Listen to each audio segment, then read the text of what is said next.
నమస్కారం అండి. ఈరోజు మన collector madam and secretary higher education sir instructions కొరకు ఇక్కడ IIITకి విజిట్ చేయడం జరిగింది. ఇక్కడ కొన్ని రోజుల నుంచి ఇష్యూస్ నడుస్తున్నట్టు మన అందరికీ తెలుసు, డైలీ న్యూస్లో కూడా చూస్తున్నాము.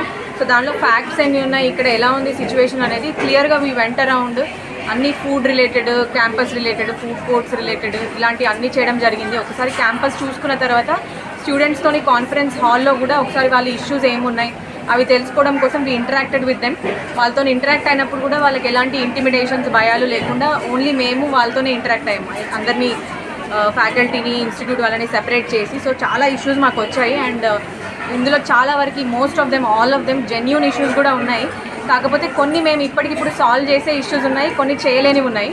చేయలేనివి హైయర్ అఫీషియల్స్ చేయాల్సినవి రిపోర్ట్ చేసి ఈరోజు ఇచ్చేస్తున్నాము. బట్ చేయగలిగేవి ఏవైతే షార్ట్ టర్మ్ ఇష్యూస్ ఉన్నాయో వీటన్నిటికీ ఇప్పుడే ఇన్స్టిట్యూట్ గవర్నింగ్ కౌన్సిల్, మన గవర్నింగ్ బాడీతోని ఎవరెవరైతే ప్రొఫెసర్స్ అడ్మినిస్ట్రేషన్లో ఇన్వాల్వ్ అయ్యి ఉన్నారో వాళ్ళందరితో మీటింగ్ పెట్టి డిస్కస్ చేయడం జరిగింది. And shortly they are drafting it. ఒక action plan with time lines, ఎన్ని రోజులలో ఏది ఇంప్లిమెంట్ చేస్తారు అనేది రిలీజ్ చేస్తాము మేము వెళ్ళిన తర్వాత డ్రాఫ్ట్ అవ్వగానే. సో దాంట్లో కొన్ని ఫ్యూ ఇంపార్టెంట్ థింగ్స్ మేము చెప్తున్నాము. ఈరోజు secretary higher education sir instructions మేరకు ఇక్కడ మెస్లో ఏవైతే చిన్న చిన్న రెనోవేషన్ రిలేటెడ్ వర్క్స్ ఉన్నాయో వాటికి ఇమీడియట్గా శాంక్షన్ ఇచ్చి ఇమీడియట్గా ఈ మెస్లో హైజీన్ రీస్టోర్ చేయడానికి అట్లాంటి వర్క్స్ అయితే మేము శాంక్షన్ చేయించాము. సెకండ్లీ, ఈ మెస్ గవర్నెన్స్లో మీరు ఏదైనా రెస్పెక్టబుల్ ఇన్స్టిట్యూషన్ని చూసుకుంటే స్టూడెంట్స్ ఎప్పుడైనా ఇన్వాల్వ్ అవుతారు మెస్ గవర్నెన్స్లో. అలాంటిదే ఇక్కడ కూడా చేయాలని డిసైడ్ చేయడం జరిగింది. స్టూడెంట్స్కి మెస్ డ్యూటీస్ అనేది వేసి వాళ్ళ feedback, quality, quantity of supplies, సరుకుల క్వాలిటీ క్వాంటిటీలో, ఫుడ్ క్వాలిటీ క్వాంటిటీ, దానిలో హైజీన్ అన్నిట్లో స్టూడెంట్స్ ఇప్పటి నుంచి ఇన్వాల్వ్ అవ్వాలి. దానికోసమే ఈ మెస్ డ్యూటీ అనే కాన్సెప్ట్ ఇన్వాల్వ్ చేయాలని చెప్పాము.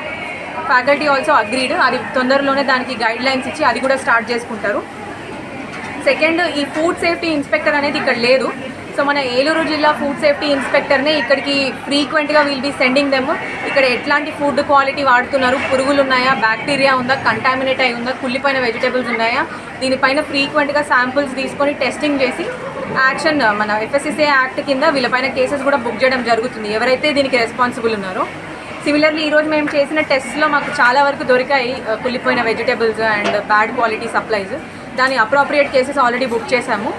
అలానే రైస్ బ్యాగ్స్లో కొంత PDS సరుకు కూడా దొరకడం జరిగింది. దానికి ఇక్కడ మన CSDT గారు ఉన్నారు, he'll be filing 6A case అనేది కూడా బుక్ చేస్తారు దానికి. అదర్ దెన్ దట్, ఈ హాస్పిటల్ ల్యాబ్ ఏవైతే ఉన్నాయో వాటికి రిజిస్ట్రేషన్ లేదు అనేది మాకు హైలైట్ అయ్యింది. So through DMHO's help college administration faculty they are applying for registration. ఈ 1.5 వీక్లో ఈ రిజిస్ట్రేషన్ ప్రాసెస్ అనేది జరిగిపోతే ఇప్పటి నుంచి ఇంకా అన్ని రకాల safety standards, equipments, good quality doctors అవన్నీ కూడా మెయింటైన్ అవుతాయి ఇక్కడ. దాని తర్వాత వైఫై ఇష్యూ ఒకటి రేజ్ చేసి ఉన్నారు మన స్టూడెంట్స్. సో వైఫై అనేది అందరికీ ఇప్పుడు ఈ బేసిక్ రిక్వైర్మెంట్ కాబట్టి అది వెంటనే లైబ్రరీలో రీస్టోర్ చేస్తామని ఫ్యాకల్టీ మనకి ప్రామిస్ చేశారు. That will be done within 1 వీక్లో జరిగిపోతుంది. అలానే డిస్ట్రిక్ట్ అడ్మినిస్ట్రేషన్ సైడ్ నుంచి ఇంకొక డెసిషన్ కూడా మేము తీసుకున్నాము. ఎవ్రీ సండే ఇక్కడ ఒక మెంటల్ హెల్త్ క్యాంప్ అనేది we will be organising in association with health department. ఇక్కడ ఇంత 7,000 మెంబర్స్ స్టూడెంట్స్ ఉన్నారు కానీ కౌన్సిలర్ లేకపోవడం వల్ల స్టూడెంట్స్ పేరెంట్స్ నుంచి దూరంగా ఉన్నప్పుడు ఎట్లాంటి మెంటల్ హెల్త్ ఇష్యూస్ ఫేస్ చేస్తున్నారు, డిప్రెషన్, లోన్లీనెస్, యాంగ్జైటీ, వీటన్నిటి కోసం every week wheel send a counsellor here. వాళ్ళతో ఇంటరాక్ట్ అయ్యి ఎలాంటి మెంటల్ హెల్త్ రిలేటెడ్ ఇష్యూస్ ఉన్నా కూడా షేర్ చేసుకొని దానికి అప్రోప్రియేట్ ట్రీట్మెంట్ ఆర్ కౌన్సిలింగ్ అనేది ఇప్పిస్తాం. So these are some of the short term ఇమీడియట్గా ఏమేమైతే సాల్వ్ చేయగలమో అది చేయడం జరిగింది. దాని తర్వాత ఒక ఇంపార్టెంట్ పాయింట్ ఏంటంటే ఈ IIIT అనేది ఇట్స్ అన్ ఆటోనామస్ బాడీ. మేము ఎవరం కూడా ఇక్కడ రావాలని మాకు లేదు, బట్ ఇంత ఇష్యూ అయింది కాబట్టి రావడం జరిగింది. Going forward we have confidence that వీళ్ళే ఇక్కడ ఉన్న ఇష్యూస్ని ఇంటర్నల్గా సాల్వ్ చేసుకుంటారని వీఆర్ హోపింగ్. Thank you.